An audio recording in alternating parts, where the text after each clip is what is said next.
The title of my conversation is Parallel Text. And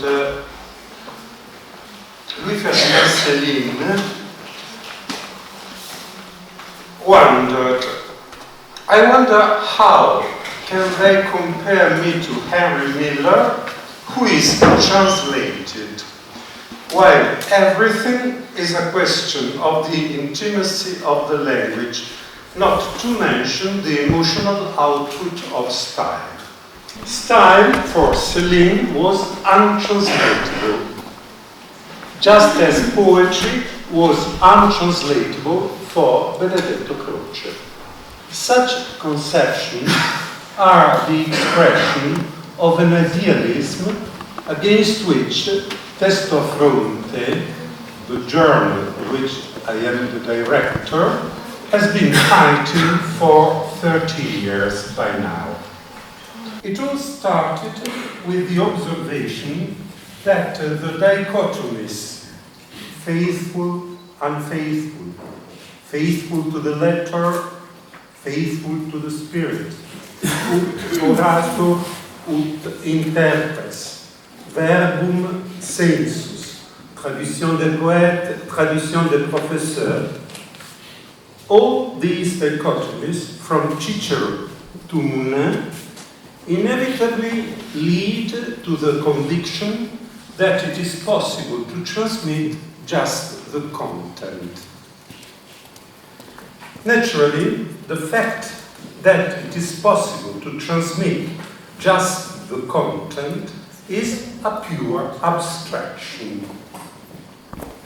But it is where you get starting from both idealistic and formalistic assumptions. If we set aside the fondness that certain definitions may elicit as opposed to others, I believe it is clear that if we continue with a dichotomous layout, we only add new pairs like domestication, estrangement, visibility, invisibility, violability, inviolability, to those of previous centuries. Liberty, faithfulness, betrayal, assent, fluency, literalness, and so on. How then can we reproduce the style? The heart of the matter, in my opinion, is in the verb used to ask the question. Reproduce. Because literary translation cannot be reduced conceptually to a mere reproduction of a text. It should rather be considered as a process which sees not an original and a copy move through time and possibly bloom and flourish again, but two texts equally endowed with artistic dignity. Just to reach the same, we worked out 5 conceptions. The concept of Sprachbewegung. Sprachbewegung is the title of a very important book by Friedman Apel, who wrote also Literarische Übersetzung, and Sprachbewegung means the movement of the language, le mouvement du langage. Friedman Appel invites us to consider the movement of the language of arrival, of course, but also the movement of the first language, the language in which that text was written. Also, that text moves through time and space. The other conception with which we get out of a dichotomous conception is the one of poetics. That is to say, the consideration of poetical translation as the encounter of two poetics, the poetics of the translator and the poetics of the poet. The third conception is the conception of a rhythm. And Rhythm is something that you can consider under three viewpoints. The viewpoint of the linguistics, the viewpoint of the philosopher, and the viewpoint of the poet. We are poets, we are concerned with poetry, and what is rhythm for a poet? If a poet finds the right rhythm, that poet finds what he is going to say. That is to say, rhythm and meaning of what he is going to say are together. The fourth conception is that of a pretext or pretextuality. And the fifth conception is that of intertextuality. And here the main and the most important definition is by Giulia Kristeva, and perhaps it is important to repeat the words of Giulia Kristeva now, because if you put together the two definitions of what is poetics and what is intertextuality, you really get out of the dichotomous assumption. And Giulia Kristeva wrote, tout texte se construit comme mosaïque de citations. Tout texte n'est qu'absorption et transformation de notre texte. That is to say, there is not an original text. Literature comes from literature. Literature is innovated not by using new themes or recurring to new themes, but leaving or reliving the old themes in another way. That is to say, the way that your contemporary world gives you or lets you live in. I would just exemplify, I know that I have another 5 minutes and I have to stop, so my exemplification now comes to Leopardi, who is the most important Italian poet of 19th century, and I wanted to give you some examples of how Leopardi was translated. And from the Penguin Book of the Italian Verse, I take some lines. Penguin Book of Italian Verse, that is to say, the most important means to read Italian poetry in English. Silvia, are you bearing in mind that time when there was a fine look out of your eyes, and yourself, pleased and thoughtful, were going up the boundaries that are set to childhood, ? I did not invent any word. This is the translation. Of course, Leopardi here is completely killed. Gestorben, krepiert. And if you don't know Italian, you read Leopardi like this. See, Penguin Book of Italian Verse. Silvia, are you bearing in mind that time when there was a fine look out of your eyes and yourself, pleased and thoughtful, were going up the boundaries that are set to childhood? It's so simple. It's translated. So, it is not possible to translate just our contents. It is not possible.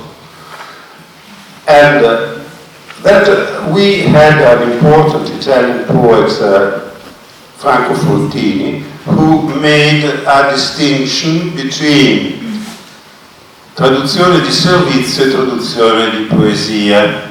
That is to say, a translation with an aesthetical aim, an aesthetical goal, and a translation done just to serve. But here, this translation is not a traduzione di servizio, because this translation that I have just read does not serve Leopardi, does kill Leopardi. So, what is, and I can read another couple of lines from the Penguin Book of Italian Verse. Leopardi. It was always dear to me, this solitary hill, and this hedge, which shuts off the gaze from so large a part of the uttermost horizon.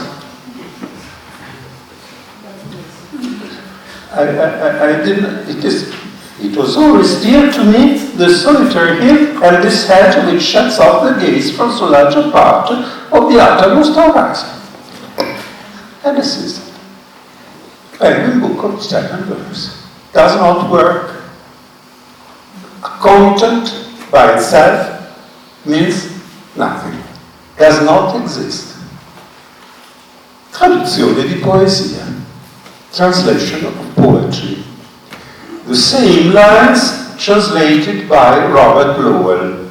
Robert Lowell, as you know, is one of the most important poets in the 20th century, and he translated those two lines, that is to say, the first lines of L'Infinito di Leopardi, apropos, when Rilke tried to translate the same poem, L'Infinito,